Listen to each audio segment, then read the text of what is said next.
This afternoon, I have the pleasure of introducing Mark Zuckerberg, which is one of our guest speakers this semester, to come and talk a little bit about computer science in the real world. As most of you probably know, as you guys are all do this much more than I do, founder of Facebook.com, which is a social networking program, whatever you want to call it, used at over 2,000 schools across the nation and possibly the world. Is it the world too, or just the nation? Okay. So good influence for doing some things in computer science. He's going to tell us some of the background of it and what's been important and so forth. So please join me in welcoming.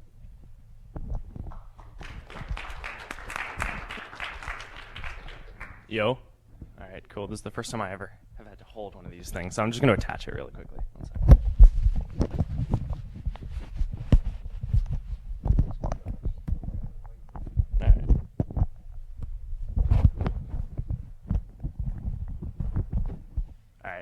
Can you hear? Is this good? Is this amplified at all? All right, sweet. So, this is like one of the first times I've been to a lecture at Harvard.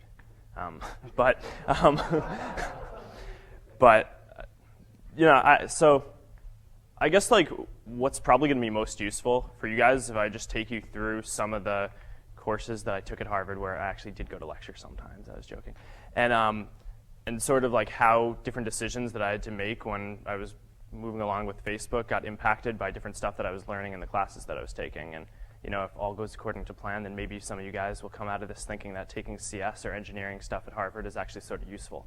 So that's the game plan. I think that this is slotted for 2 hours. There's no way I'm going to speak for 2 hours. I'll probably speak for like 20 minutes or 15 minutes, and then I'll just let you guys ask questions, because I'm sure you guys have more interesting stuff to ask me than I can come up with to talk about myself. So, okay. So I guess I'll just kind of get started. When I was here, I started off taking 121. I never actually took 50, so I'm probably, you should have gotten the other guy who was doing Facebook, Dustin Moskovitz, who is my roommate. When we got started, the site was written in PHP, which isn't something that you learn in one of these classes, but fortunately, if you have a good background in C, the syntax is very similar, and you can pick it up in like a day or two. So I started writing the site and launched it at Harvard in February 2004, so I guess almost 2 years ago now. And within a couple of weeks, a few thousand people had signed up, and we started getting some emails from people at other colleges asking for us to launch it at their schools. And I was taking 161 at the time, so I don't know if you guys know like the reputation of that course, but I mean, it was kind of heavy. It was a really fun course, but it didn't leave me with much time to do anything else with Facebook. So my roommate, Dustin, who I guess had just finished CS50, was like, hey, I want to help out. I want to do the expansion and help you figure out how to do the stuff. So I was like, that's pretty cool, dude, but you don't really know any PHP or anything like that. So that weekend, he went home, bought the book Perl for Dummies, came back and was like, all right, I'm ready to go. I was like, dude, the site's written in PHP, not Perl, but that's cool. So he picked up PHP over like a few days, because I promised that if you have a good background in C, like PHP is a very simple thing to pick up. And he just kind of went to work.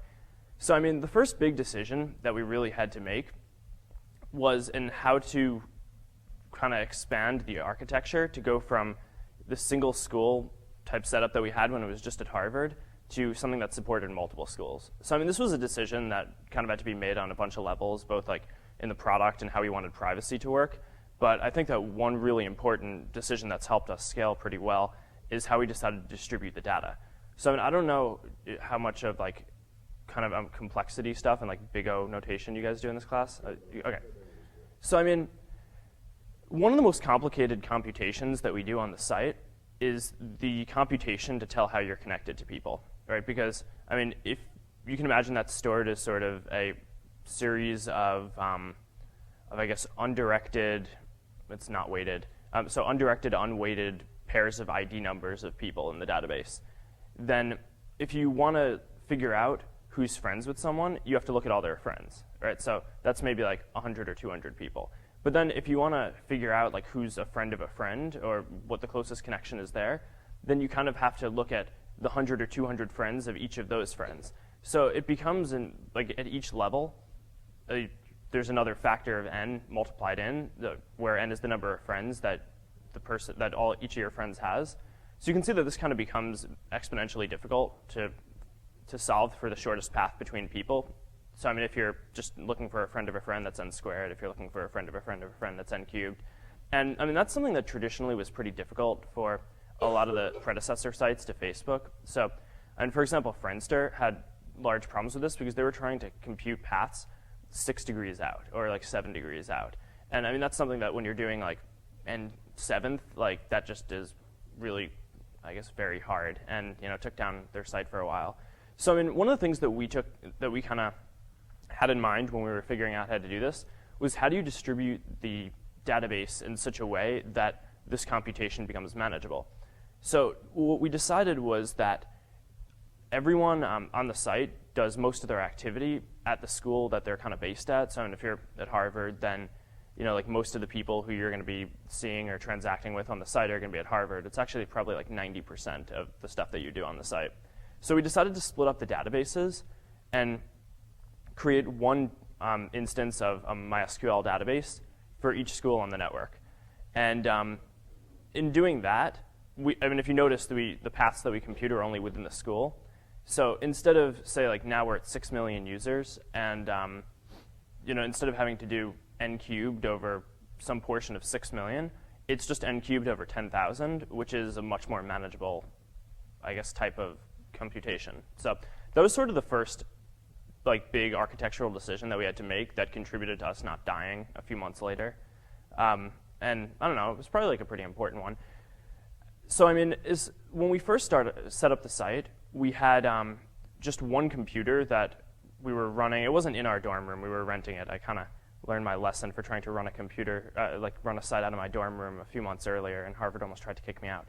So so I ended up renting a server off-site this time, and I guess running originally the database and the web server, so Apache is what we were using in this instance, to serve the pages from the same machine.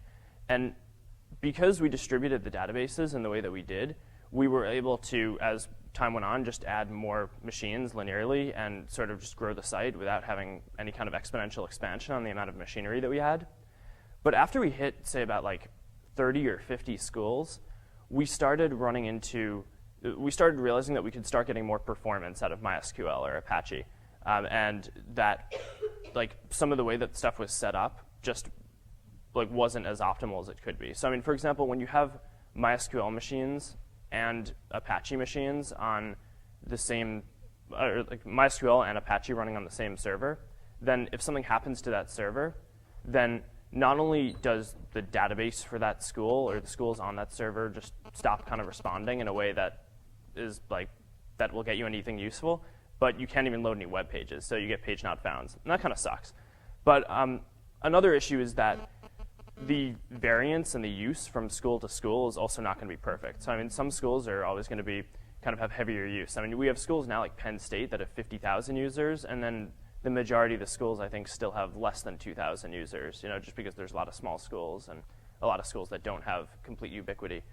So I mean, in trying to deal with this issue and kind of make it so that you could deal with the fact that Penn State had 50,000 people and just a ton of users all the time, and then you have some schools that don't, what we decided to do is separate out some of the web servers from the database servers and make it so that you could, so that we just had a pool of Apache web servers that we could load balance between and make it so that you can use those uniformly while just having the database layer be sort of consistent. So I don't know if this stuff is interesting to you guys at all, or I mean, if this is anything that that matters to what you guys are studying now. I mean, so if there's more stuff that you guys would rather know about in terms of the architecture, then I'll kind of leave that open to questions later. So I'm just that I don't spend a lot of time just talking about random applications that you guys might not ever care to use.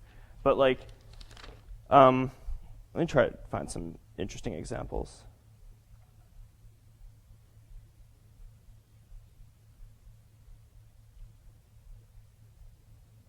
So I mean,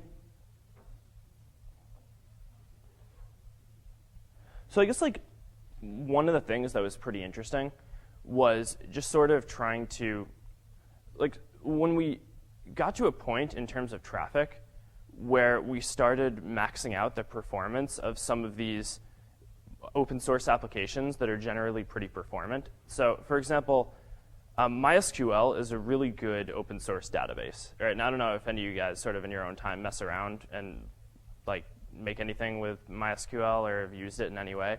But like, I mean, it's pretty easy to use, and it's also like decently quick. You know, indices work pretty well. It's not as fully featured as something like Oracle, but it's pretty good. And I mean, we got to a point where I think around when we started doing like maybe 100 million page views a day, that that we started running into some bottlenecks on that. So like, so for example, a typical query on MySQL might take like 2 to 4 milliseconds, and I mean, that's not that much, but like when you're doing 100 million of page views a day and each page view might have like 30 to 50 queries, I mean, especially if you're doing something like a profile view that just kind of queries all kinds of different information, then that kind of starts to suck. So we started to develop a caching sort of layer that kind of allowed quicker access to some of the information. And originally we were using another open source application, Memcache, which I don't know if any of you guys have any experience with that. But like, it was pretty quick. It got access times down to like, I guess like 0.3 to 0.5 milliseconds, which is pretty good. But it also like has a bunch of sort of distribution issues. And I mean, it's supposed to be like a distributed hash table sort of application where it's like, you can just attach like any number of Memcache boxes in a cluster and be able to just like hook it up and have it go. But we sort of ran into a lot of issues there where like different Memcache boxes would go down and there was no redundancy on the information. So like when a Memcache box went down and you had a cache miss, then all of a sudden like you had a lot more traffic going to like a specific set of databases, and that would suck. So so as time went on, we even kind of like outgrew Memcache and sort of the indices on MySQL. And I mean, we still use that stuff, but we had to build on top of that extra redundancy. And I mean, I think that like that's something that's probably like maybe a little interesting. But I mean, I'll let you guys ask me more questions about that later. I'm like not really sure what would be interesting to talk about right now. Maybe you guys could help out a little. Go for it. Well, I'm curious about sort of maybe now coding side, just as an entrepreneur going into an online business like this. How you felt the atmosphere was with big players already in the market and other big players who you thought might be able to come into the market, or what your experience was with that, maybe on a technical side. Mm-hmm. Sort of ramp up and technically how you see this. Yeah, so I mean, I think that like, so that's not a technical question at all, but like, I don't know. I mean, so I guess I'll just like go into question time now because like I'm not really sure what's like relevant stuff for me to be discussing. So I'll just answer this, and then anyone else who wants to ask me questions can just go for that. I mean, I guess like I never really spent a lot of time worrying about stuff like, I mean, there are companies out there like Google that could just sort of get into your space and do whatever you want at any time. And I mean, I think that like one of the cool things about like this time in technology is that individuals are leveraged and able to do way more than they'd really ever been able to do before. You know, and like even like 4 years ago when Google was started, I mean, now they have hundreds of thousands of machines, you know, and probably billions of dollars spent on equipment. I think like the generation before Google, you couldn't even make a site without sort of like some big piece of hardware. And I think like eBay, for example, ran off of 2 like $50,000 machines or something. And like it's like you just can't start doing that if you're just a kid in a dorm room, you know. So I think that like the fact that we could sort of rent machines for, you know, like $100 a month and use that to scale up to a point where we had 300,000 users is pretty cool, and it's a pretty unique thing that like that's going on in technology right now. And I mean, it like makes it so that instead of worrying about just like who's sort of the big player and like what is Google going to do next, you can do more of like, you could just like get a lot of stuff done. And I mean, instead of like having to go out and have some of the traditional business problems, like you have to raise capital before you can make anything, like that's no longer an issue. So you can just like, you're leveraged to do a lot more on your own now. I don't know if that kind of answers the question that you're asking, but I mean, it's one of the reasons why I think that at this point it makes a lot of sense to be studying this stuff, because like at no point in the past could you leverage like such a small amount of money to get powerful enough technology to really touch people in the way that you can today. So I mean, Google does about 250 million page views a day, right? They have hundreds of thousands of machines and like 5,000 employees. Facebook does 400 million page views a day. So that's like almost, that's like a lot more than Google does, and we have hundreds of machines and we just passed 50 employees. So like, and that's just like a sort of a technical generation of 3 or 4 years in the architectures that were created. So I mean, and then you go like 3 or 4 years back before that from like eBay to Google, and it's just completely different, because I mean, at least Google was running off of this, like a lot of distributed equipment that, I mean, they have hundreds of thousands of machines, but the idea there was get a lot of shitty machines, that are like really cheap. And I mean, that's a big step up, because then it's like, okay, that's more redundant, I mean, they're not losing information, they don't expect stuff to always work. It's a much more kind of mature attitude than eBay's, which, I mean, was the only thing that they could do at the time, but yeah. The what? The distributed hash table stuff? Yeah, well, which one? I was just wondering if you've have you released at all, like your extensions to Memcache? Because one thing I've noticed is that, yeah, there aren't really good available libraries for DHT stuff. There's all this wonderful research, but in terms of implementations that actually deal with all the redundancy issues and all those things. Yeah. A lot of the stuff that we didn't necessarily extend Memcache, we like built a bunch of stuff like ourselves. So I mean, right now it's not open source. I mean, we consider doing it, and I mean, there's a lot of work that goes into making stuff open source, which, I mean, it's like on top of whether or not you want to like lose the competitive advantage. It's just like, it's kind of unfortunate, because I mean, I think that if it were just easier to make something like that, then you could do it. Like you could just like release the code, but like then there's a lot of support, and like licensing and all that stuff, and I don't know. We found that it's been kind of annoying. I mean, one of the things that we actually considered making open source was this search server that actually that guy sitting right there made while he was still out in California. And I guess like we got to a point where MySQL was lagging a little on some of the searches that we were trying to do. And we decided that it would be a cool thing to do to just like make sort of a series of like distributed machines that could kind of, he doesn't use a hash table. What's the structure that you use, McCollum? So, I mean, yeah, we thought about making that open, but then like that's when we kind of like had to do all this work to like come up with a license, and we're just like, all right, screw that. But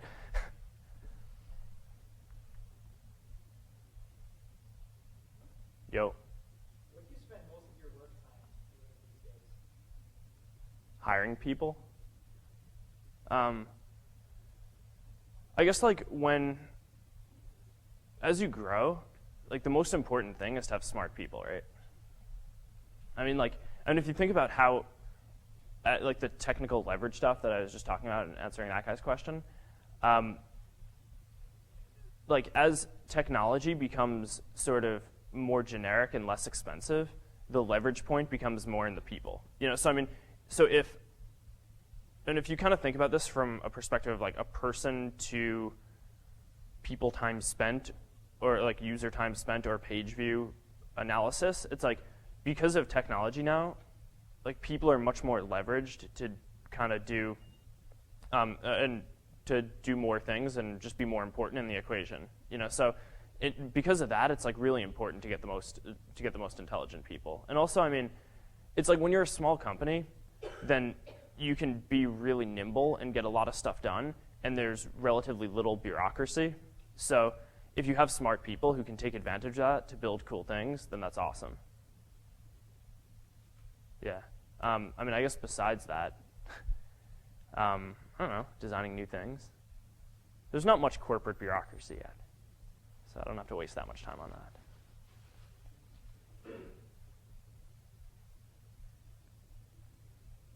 Keep on going. Yeah. Yeah. How much have you like spoken, consulted with lawyers so far? I have a lawyer who works for me full time. Okay. Yeah. Is it like a big part of like running a business? Like, would you recommend working on with lawyers early on? We didn't, and that, I guess, provided some annoyance later on. I guess like getting stuff set up really well is good, right? I mean, it's like getting stuff clean is really good, and I mean, no one's ever going to tell you like, oh, like a lawyer's bad. It's all just like a question of opportunity cost and what you prioritize, right? And like I guess that in our case, it's like we now have to deal with like a bunch of stuff that wasn't set up properly in the beginning, but like, I mean, actually most of that stuff is dealt with, so I mean, it's not even a big deal anymore. But like, but instead of talking to lawyers early on, we were making stuff, you know, and like I think that that was probably the right use of our time. So it's like, I mean, I think that one cool characteristic of a lot of the companies that end up being really successful, not that we are really successful, but I guess we also fall into this bucket, is that they started off as someone trying to make something cool and not someone trying to make a company, you know, and like, I mean, you kind of have, like Google came out of Larry and Sergey's like PhD dissertation at Stanford, and Yahoo came out of just like, I guess, also some Stanford guys just like kind of screwing around in their dorm room, and eBay came out of like some guy trying to build a marketplace for his girlfriend to exchange Pez dispensers. You know, Amazon was a little more calculated, but I mean, so I can't imagine that any of those people really had that much advice, and it seems to have worked out okay for them. But I mean, at the same time, I'm not going to kind of sit here and tell you not to get advice on stuff. And a lot of times, people are just like too careful, too. I mean, it's like, I think it's more useful to like make things happen and then like apologize later than it is to make sure that you dot all your I's now and then like just not get stuff done. Yeah. Go for it. When do you think that Facebook will reach a point where it could become that sort of big company that can be unseated by a new idea, and it becomes less agile in getting on the trend rate? Do you think it will reach that point anytime soon? How will you keep it from? Well, I mean, I think that you're kind of always at that point, right?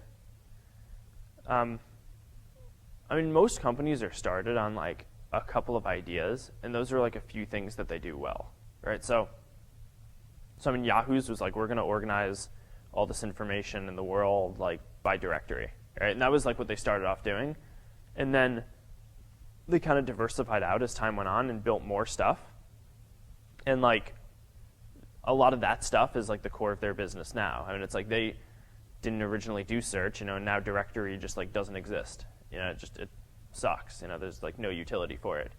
I mean, Google's big thing was just like they did PageRank, you know, and then I guess like out of PageRank, they have search, and now they kind of extend that to do other similar type of algorithms, searching in other spaces.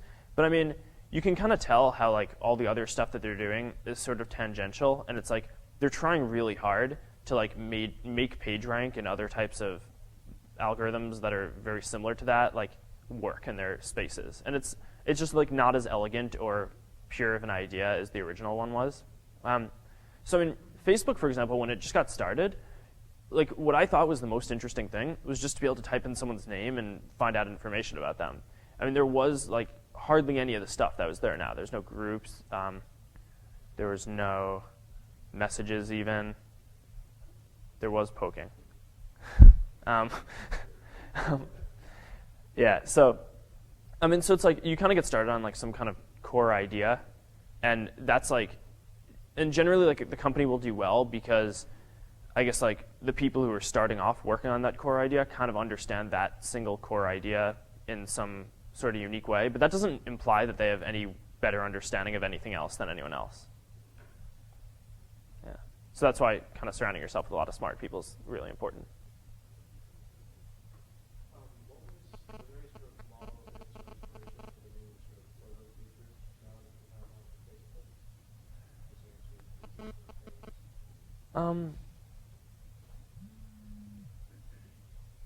I mean, there's a lot of applications on the internet now that do that stuff, right? So I mean, Flickr is a pretty cool photo application. Although I think like in 3 weeks we passed them in the number of photos that we had on our site.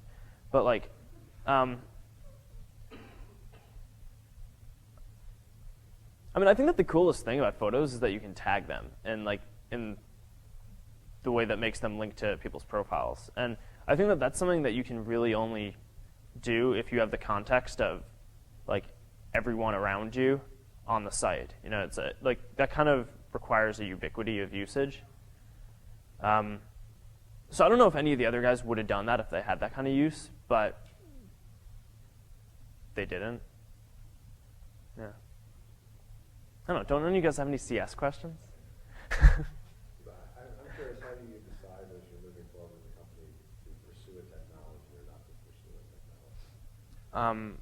What's an idea? Like, what's an example? Well, I actually don't know much about Facebook, but the next thing you want to do with pictures and linking people together, how do you go about figuring out which technologies are good ones? How do you define technology? Do you have any processes in place today that are directed toward those sorts of things, or does technology just come into the company because you were out someplace and somebody mentioned something you might want to go investigate?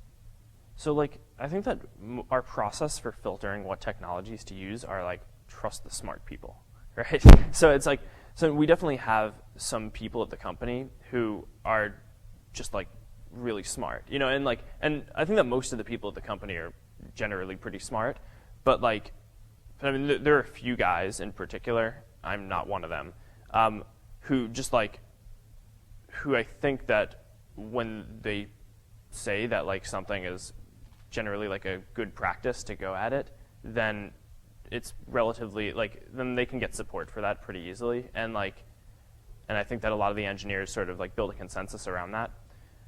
I'm trying to think of like a good example. I think that like it's somewhat goal oriented. So like with photos, we knew that we wanted to support just people uploading unlimited photos. So I mean, there's no real concept of like unlimited. It's just like you have to keep on adding stuff, right? Like keep on adding storage, and you want to make it so that it kind of works as seamlessly as possible. So the first thing that we were trying to do was like, well, let's evaluate like these companies that just do sort of large storage for a living, right? So like NetApp or something, network appliance.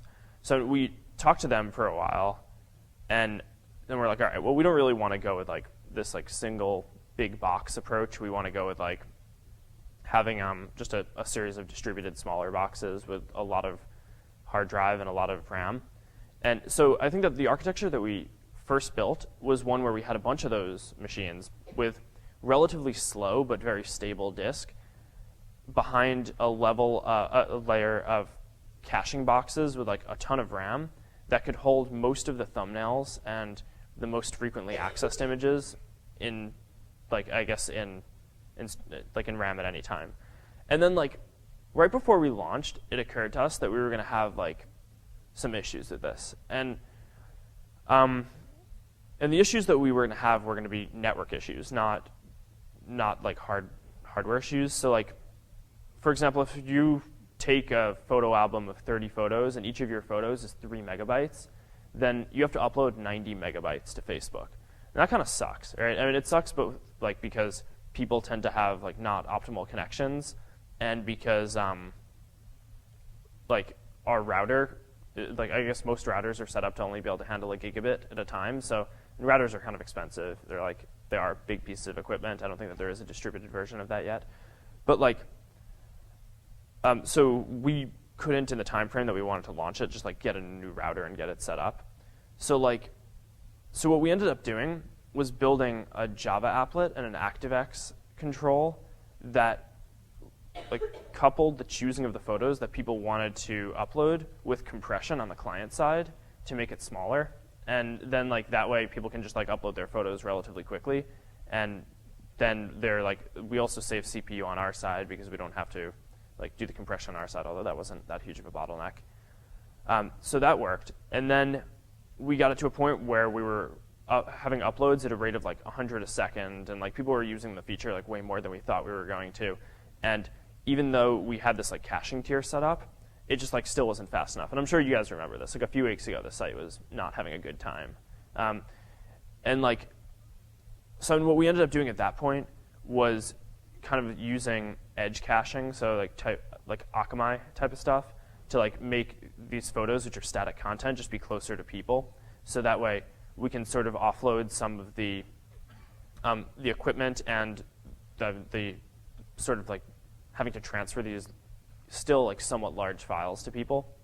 So that's where we are now, and it seems to be working pretty well. It's not like, it wasn't that we had any sort of upfront technical genius about it. It was just sort of that like at each point we sort of anticipated the issues or picked them out pretty quickly, and then had enough competence to evaluate, I think, what the options were that we had and make what I think were decent decisions about how to execute on them. What's that? Take that to the next level too, in terms of the problems you just talked about. Yeah. Students get one view of what computer science Mm-hmm. working is like. I go sit in a corner and type on my terminal screen. Mm-hmm. How did the company work through, what did the software engineers do? If you guys all have to put curly braces in the same place. What's that? Whole range of curly braces for the programming in the same place. How is the structure of the software engineering actually done within the company?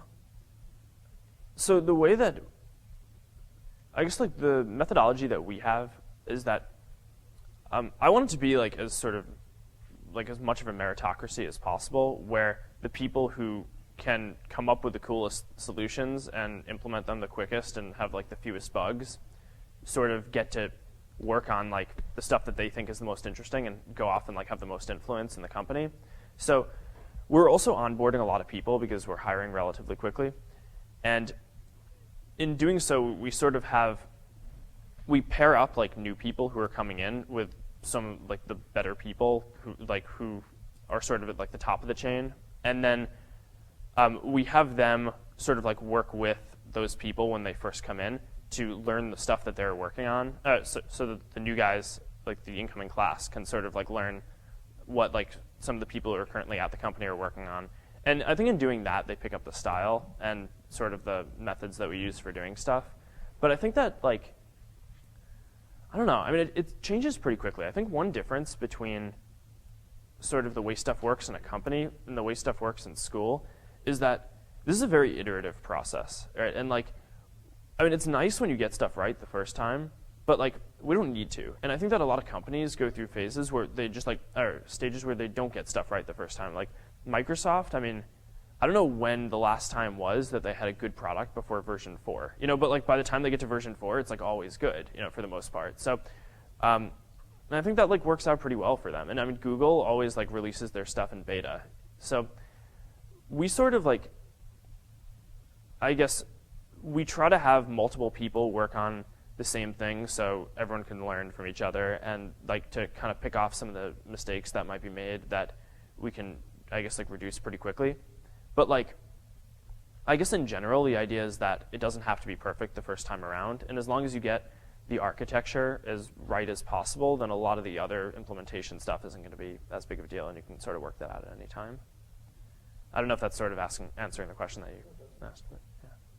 So now when you're, when you find something that you want to do that you don't know so much about, you can ask some of these people that are working for you, or you can get new people. But when you started, it was just sort of you and your roommate as a student, and obviously there were sort of domain knowledge issues of computer science that you had to deal with and you didn't know about. I mean, how did you go about figuring out how to do things? I mean, did you decide to take some classes? Did you get books? Did you go hire or get involved with some more people? I mean, how did you work through those issues of learning computer science as you were doing this? The internet's a pretty good tool. Yeah. I think that like that's how we did most of it. I mean, we kind of make a point of not hiring people for skills, because I guess the theory is like if someone has skills in an area and has been doing it for 10 or 15 years, then that's probably what they can do. You know, and like that's good, and that means that they can do that. But if you hire someone, so say like right out of college, you know, or someone younger who you're just hiring them for raw intelligence, then the idea is that they're going to be able to learn stuff really quickly. And there's a lot of information available, just like all over the place. And now within recent years, there's like good tools for sorting through that. And like, I think that the most performant people we have are like sort of younger people who didn't necessarily know that much about anything specific coming out of college. I mean, a good example is like, I mean, Dustin, my roommate at Harvard, wasn't even a CS major. He was an economics major. You know, and he's just like a really smart dude and was able to pick it up. Some of the other good people we have are EE majors out of Stanford, you know, or Berkeley. And I mean, it's not, they aren't even CS all the time. Like math people, it's like if you studied math, you can learn this stuff relatively quickly a lot of the time. So, yeah. Yeah. Yeah, I guess since you have the infrastructure in place, right now when you focus on your hiring, do you look for still look for like tech skill people, or do you look towards people who might have the business knowledge to help grow you further, make more money? Like what's actually the priority right now in growing the company? I never really hire people just because they have business skills. Like I think that like, and it's actually kind of funny, but knowledge of a lot of core CS stuff is really important in business too. So I mean, one of the main things that you learn when you're studying CS is like complexity and scale. And like, that is like a huge issue in business too. It's like, how do you go from having 5 people to 100 people? And like, what's like kind of the change in the dynamic there? And like, how are certain processes, like how is a sales force going to scale from like 5 people to 100 people? You know, and I mean, it's like the same type of intelligence that can figure out both of those problems. And it's like, it might be a different type of person who cares to solve the problems, but like, I think that like the second part of my answer to what you said is that I think we're sort of continually in the process of building out infrastructure, and I don't think you ever get out of that process. And like, we're kind of focusing not on just building something and figuring out how to make money off of it and sort of like maximizing the value of our business in the short term, but instead sort of like always looking to maximize what the long-term value would be. And I think that in doing that, you kind of need to always just be building out your base and not at any time be worried about maximizing your money. This is sort of back to like specific to Facebook, but do you guys have issues like the day after Halloween or something like that with everybody uploading pictures all the same time across the country? Our peaks are pretty strong. So like at 5 in the morning, there's like, no matter how many users we have signed up, there's always like 5,000 people in, and that's it. And then like, if you get to like 9 p.m. Pacific, so like midnight here, which I guess is like the peak across the country, it's like close to 400,000 people using it simultaneously. And like, it's actually kind of interesting because I mean, we like monitor these graphs and we have this huge LCD in our office, and like whenever there's a blip in the traffic, we're like, oh crap, what happened? And a lot of times it's like Laguna Beach, you know. So, but usually it doesn't swing that far the other way. Yeah. What's your archiving rate? Like when someone deletes something from your profile, do you keep a cache of that? Right now we don't, but we may at some point in the future. Actually, I'd like to follow up on that. What kind of issues do you talk about at the company in terms of privacy and security, all those sorts of, are you worried about it at all? Like, do you put your privacy and security statement online? Or you just put it up and then not worry about it? Well, I mean, I think that what makes Facebook fun and useful is that there's a lot of information about a lot of people that you can get. But what's more important is that the information is available to the people who that person wants that information to be available to. And the flip side of that is that the information is available to the people who want to have access to that information. So, I mean, one of the kind of the core decisions that we made was only to let people at the same school see each other's profiles. And I mean, I guess the idea behind that was that you're at Harvard, like you probably wouldn't have that hard of a time just like letting someone else at Harvard see your information. But at the same time, it's like only people who at Harvard who you're probably going to see on a day-to-day basis and maybe meet who are ever going to want to look you up. You know, it's like it's not like some kid out at Stanford who you will never talk to is going to be interested in knowing what your cell phone number is, you know, or like what you're interested in. So by limiting the scope of the information to like sort of as narrow as makes sense, I think that we solve a lot of those issues. And then we also give people complete control over like how, like what parts of their profile get shown. So we don't force anyone to show anything, and we like, I guess, give people granular control over some of the more sensitive stuff. So like right next to the cell phone field, there's like another field that's like, who do you want to show this to? Just your friends, you know, just people at your school, what? So, I mean, like we care about it because if people people feel like their information isn't private, then that screws us in the long term too. So, yeah. Just furthering on that, I guess even though you put the information up yourself, what's the recourse in case, like, say you have a photo, somebody puts that photo up on some message board or some Potter Mountain type site, like, how do you control what users do with the information that's input onto your service? It's very hard to control what people do with information that they have access to. I mean, there's like, the best that we can do is give people control over their information and who can see it. And then once they let someone see it, it's sort of like out of anyone's control.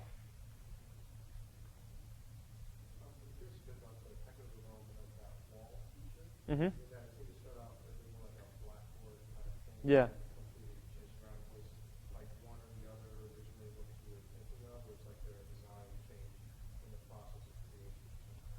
So I mean, I originally threw that together in like a half an hour. And I guess like it was pretty complicated or it was more complicated than I thought it was going to be. And I think like part of the reason why we changed it was because it didn't work as well as we wanted it to. And the original goal was to sort of make it so that you can have this wiki type thing on people's profiles that when you moused over something, it showed who kind of added that part of it. But like, I guess there were a lot of cases that we missed, or it just like wasn't well designed by me. And like, I mean, I don't know if you guys remember, but like you used to like mouse over stuff and it just like wasn't as good. And like it might like tell you the wrong person, or it might highlight like more than it was supposed to. So I mean, so I kind of like coupled that with thinking like, you know, this isn't even the best feature. You know, it's like, it would be much more interesting if instead of having to mouse over stuff, people could just like see the picture and the name of the person who posted everything without having to like just go through the whole wall. So over the summer, we just kind of went through and wrote a better parser for the walls and tried to decompose them. And then going forward, we made it so that you just added a post and it went to the top of the wall. Yeah.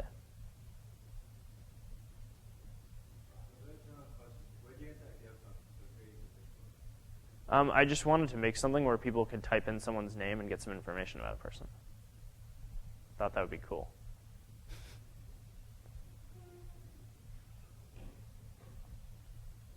Oh, yeah. I'm interested in the feature that you can SMS Mm-hmm. when you gain information you want and send it back. Mm-hmm. I didn't know a lot of people using it, so I was just wondering if there are any technical considerations or design considerations there. So, I mean, the SMS gateways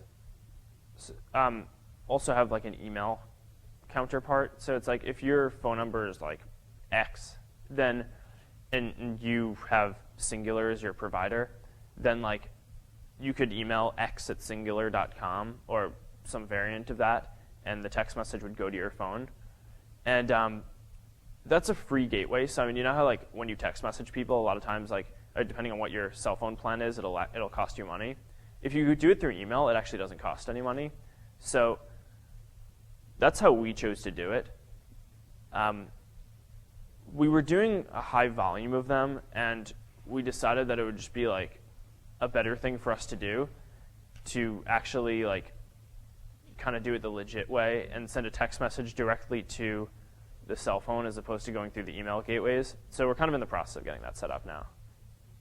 Yeah.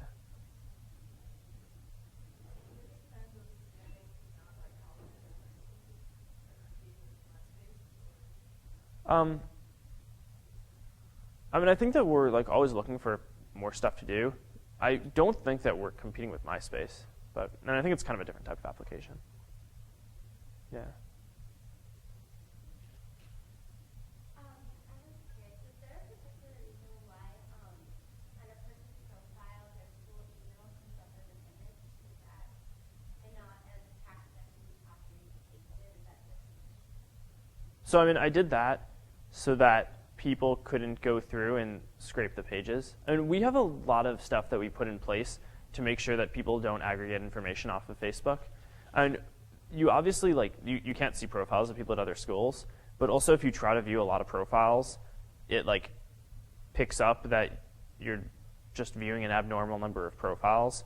And we also sort of like, just by analyzing user activity, we've built like Bayesian filters that I guess just like let us pick out abnormal activity like really quickly and just kind of show very limited information to those users. But like one of the things that we wanted to do, we wanted to make it especially difficult for anyone to try to scrape email addresses because that's really annoying if people get spam. So we figured that by making it an image instead of plain text, that just added like an extra level of complexity in terms of scraping. Yeah. Mm-hmm. Along the lines of aggregating information, pretty valuable resource that, favors bands and movies, top whatever of students across the country. Do you do anything with that information? Well, we can use it to target posters to you, for example. I don't know if any of you guys bought posters off of that, but like we sort of like, I mean, we're trying to figure out what we could do with that, but we're obviously like really sensitive to people's privacy. I mean, what's up? Not so much for like individual interests, but just as a whole, like the top bands at a school. Yeah, I think we're actually going to be releasing something like in like late this week or next week that shows some aggregate statistics that we think are interesting. I don't know. I mean, the stuff is kind of cool, but it's not like the type of thing that you come back to every day.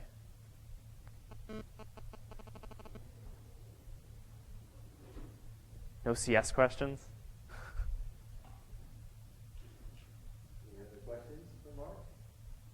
You might be willing to stay around for a couple minutes in case people want to not ask you in public, but ask you private. I'm especially disappointed that Will Chen didn't ask me any questions. We'll work on Will later. Okay. One more? Oh, we got a couple more. Cool. Do you ever procrastinate on Facebook?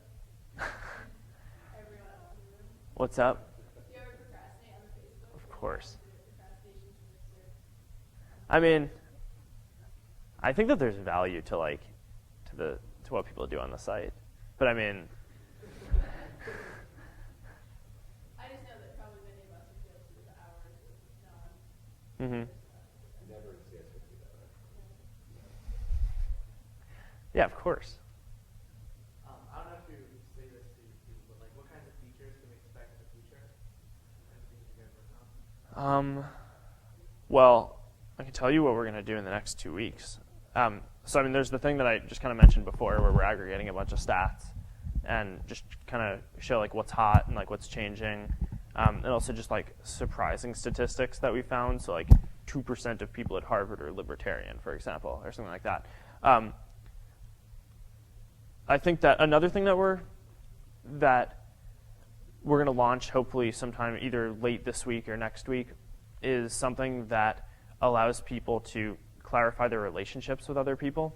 So I mean, a lot of the problems that we kind of deal with at Facebook aren't always technical, but they're sometimes like they're social problems, And it's like one thing that I think is really interesting is, if you have 100 or 150 friends, it's like how well do you know each of those people, and who are maybe like the 5 people who you actually care about, like a lot.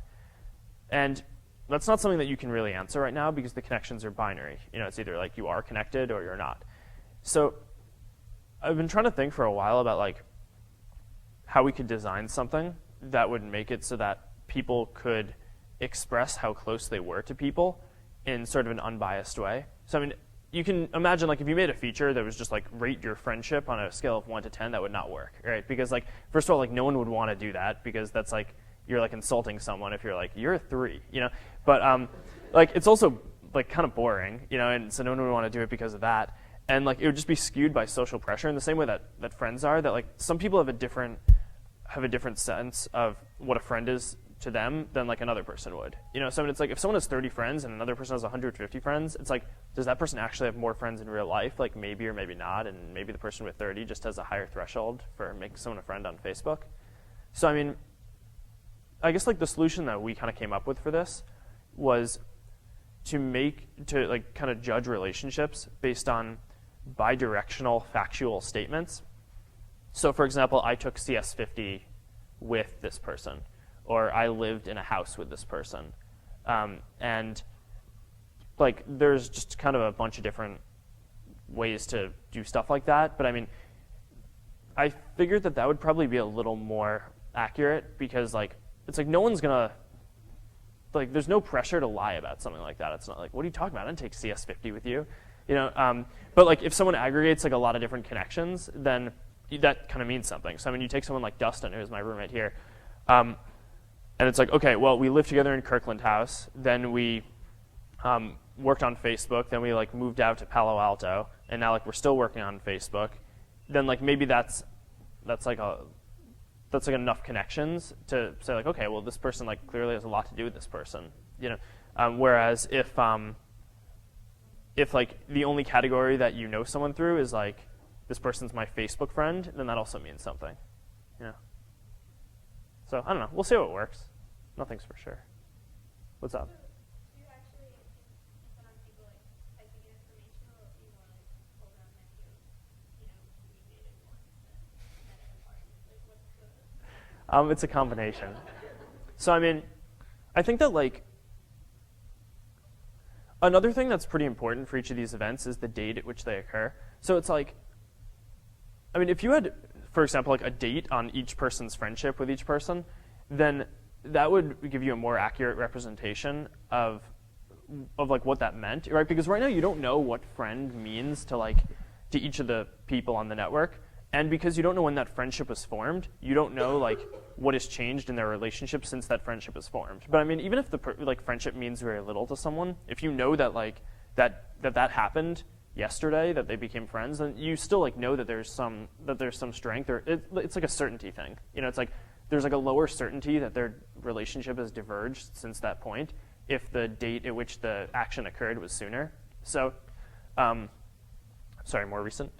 So I think that that's one of the things that we're kind of focusing on here is like I took CS50 with someone this term is a lot different than saying like I'm a senior now and I took CS50 with this person when I was a freshman.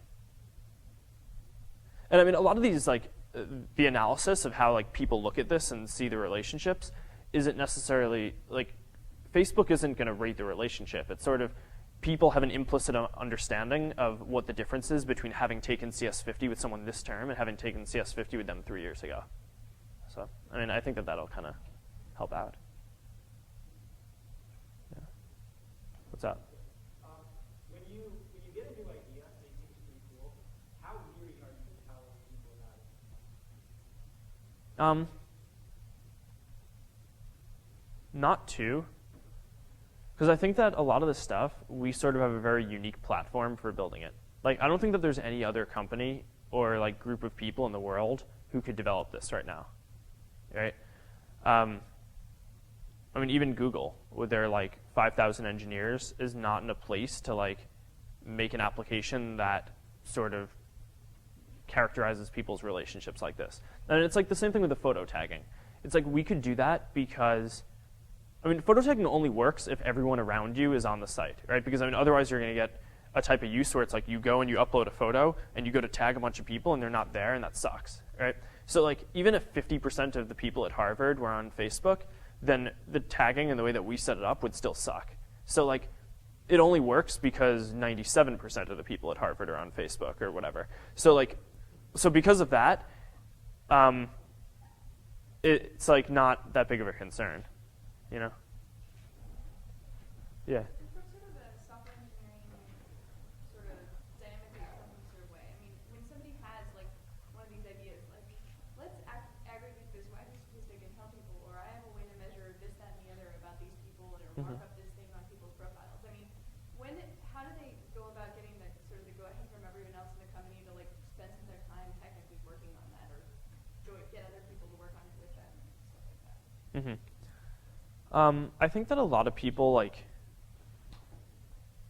the people who work at Facebook really like working at Facebook, I think, for the most part, and spend a lot of their time doing that. And a lot of the time that they spend working on stuff that might be sort of strategically important to what we're trying to do at that point. But also a lot of people just mess around with the code base and kind of put if statements in there that's if the user is me, then put this in there, and then so I walk around to different people's places during the day, or people come and talk to me. I hold CEO office hours as a joke, from 2 to 4 every day, not today, but and people just come and show me different stuff that they're doing, and a lot of it is relatively cool, and stuff that I wouldn't have necessarily thought of. So I guess you asked before if we were archiving old profile information, and one of the reasons why I said that we might start doing it is because one of the guys at the company came up with something where it's so you go to your friends page and it shows your recently updated friends,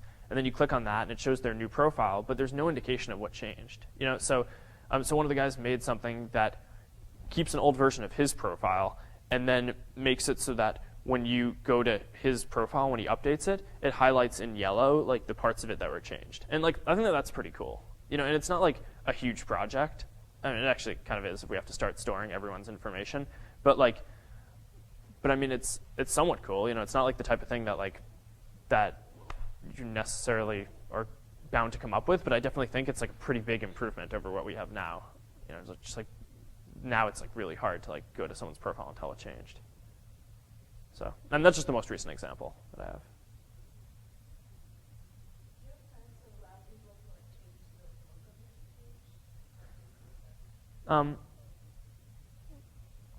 So I don't want to do that, and the reason is because I think that Facebook is a directory, and the primary purpose is to look up someone, right? Type in their name and get some information about them. And one of the things that's really useful is that everyone's page is structured in the same way. So if you want to see if someone's single, you don't have to scan down the columns until you get to relationship status. You just know where that is. And so you click go to your eyes just go to that thing. But if you had different people changing their CSSs in different ways, then that could become annoying. Especially if people are doing stuff like dark blue text on black backgrounds, and it just gets kind of obnoxious. Yeah. How successful has the high school Facebook been? And what do you see as differences in purpose? The purpose for me of the high school one was the same. I think that the application, this is going to probably sound pretty stupid, but wanting to look people up, I think is kind of a core human desire, right? It's I think that people just want to know stuff about other people. So I think that providing an interface where people can just type in someone's name and get some information about them is just generally a pretty useful thing. So growth has been pretty good. It was tough to figure out exactly how to gauge it because when we did college, we opened it up at Harvard. Then we opened it up at a couple of colleges around Harvard. And the idea was always we were really short on money and equipment. So while getting as little equipment as possible, we want to maximize our growth. So we want to launch at the schools that we think are going to grow the quickest based on the fact that the people at those schools are going to have the most number of friends at the schools that we're already at. We took a different approach for high school because we could just launch it everywhere at the same time. So we didn't really know how it was going to grow. I think it's growing at more than 5,000 people a day, which is pretty good. Yeah. When you started Facebook, did you intend for it to become this full-fledged business? No. Well, how did you do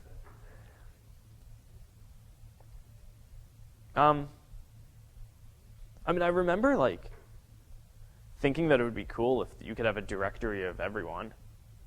I remember arguing with my parents about this because after I almost got kicked out of school for this project that I did before Facebook, they were what good could possibly come of doing something new? And I'm nah, this is pretty cool. I'm just imagine how cool it would be if you could just type in someone's name and get some information about them. And they were I don't see it. And I'm well, I'm like, we'll just do it at Harvard for now, but like imagine like what happens if like one day you just like type in anyone's name and get some information about them. And like, that'd be kind of cool, right? So they didn't buy it, but now they do. Yeah, so I don't know, I guess like at each phase, we're just kind of looking at like a natural way to preserve the integrity of the network and also to make it so that it's more useful, I guess is like the answer to that question. Mm-hmm. Yeah. Are there certain skills, particularly with computing or technology, that you would find more valuable or suggest someone study? I just suggest that you take the hardest courses that you can because you learn the most when you challenge yourself, right? So like 161 just like ruined my life, and I learned so much from it. 121 I also found pretty hard. 124 kind of changed the way I thought about stuff. Like, what 124 taught me that I think was really useful was that there are, like, I mean, I think a lot of people focus on how to do stuff as well as possible and like kind of like how to make like the most efficient algorithm. But like what has always gotten us by isn't like doing stuff in the most efficient way, but laying the framework and like in a pretty efficient way. So I mean, it kind of teaches you both sides of the problem, like data structures and algorithms, and like how the setup is really important. And I mean, that's definitely like saved our ass in scaling a lot of times. I don't know. Work with smart people. Learn from people. Yeah. One of the things that I've noticed about Facebook compared to like other social networking sites is that it's actually a lot easier to use.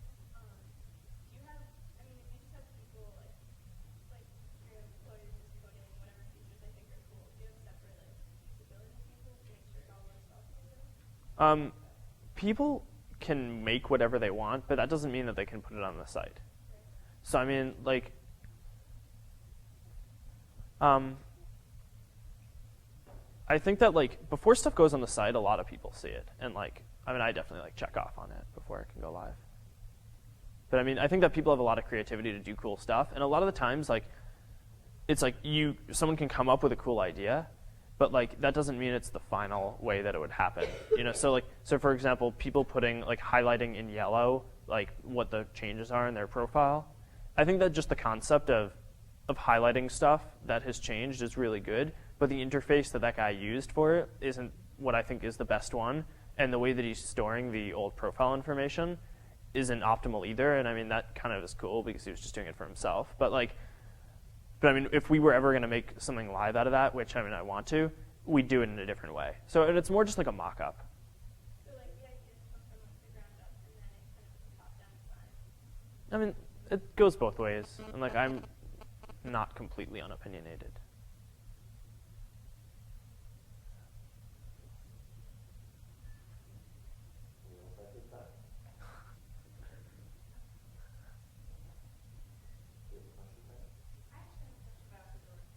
So going back to the high school part, Uh-huh.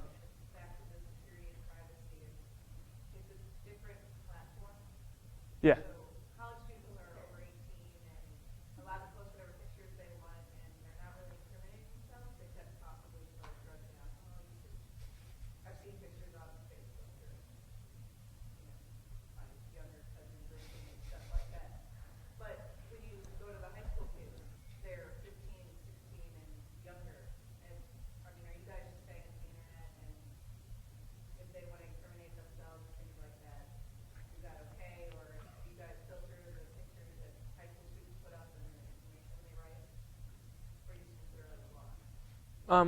So I mean, a lot of the solutions that we come up with stuff aren't technical or organizational, but just applying social pressure in good ways. So I mean, MySpace has almost a third of their staff is monitoring the pictures that get uploaded for pornography.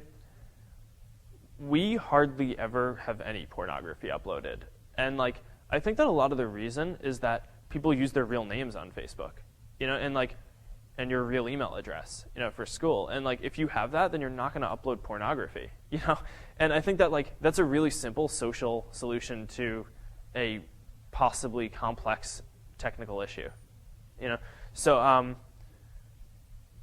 I mean, that said, like we changed some of the features around for high school. So for example, we took parties out because we figured that like parents would get pissed off, or like it would just like break up all the keg parties really quickly, and that would suck for everyone.